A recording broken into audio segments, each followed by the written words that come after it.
मजा आली नाही पण पल्लव कसा अगदी बाळकृष्ण दिसत होता. विजया हवी होती बाई, मला तर तिची सारखी आठवण येत होती. विजया म्हणजे अर्चना आणि मेघनाचा मध्यबिंदू आहे ना, सुवर्ण मध्य. अगदी खरं बोललात. माई आलं वरचं टोक आलं. माई बोला.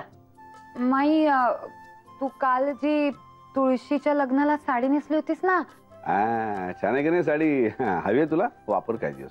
हो पण आता नाही वापरता येणार. का ग?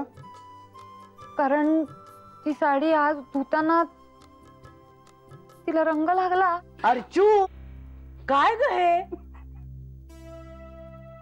तुम्ही फिरी फिरी हसू नका. बघता येत नाही का ग तुम्हाला? नाही तर काय, धर की आपले घुस आहे वॉशिंग मशीन मध्ये कपडे.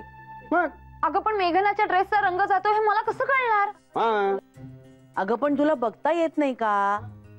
माझी आवडती साडी होती ती. होती कशाला? आहे की अजून? तुम्ही आमच्या मध्ये पडू नका, कळलं ना?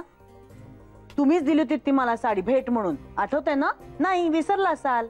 आठवते की काय करतो हे? वा उगीच माझ्या समोर तिला ओरडण्याचं नाटक करू नका. प्रत्येक वेळा तिच्या चुकांवर मुळी पांघरूनच घालत बसायचं. अगं पण माई मी काय मुद्दाम केलंय का? अगं पण तुला बघता येत नाही का कपडे आधी घालताना वॉशिंग मशीन मध्ये? अगं पण हे मेघनाने आधी मला सांगायला नको का? पण तू सुद्धा जरा लक्ष ठेवायला हवं होतंस की नाही? माई तू ना समजूनच घेत नाहीयेस मला. अर्चू जा बाई, मला ना बोलायचंच नाहीये.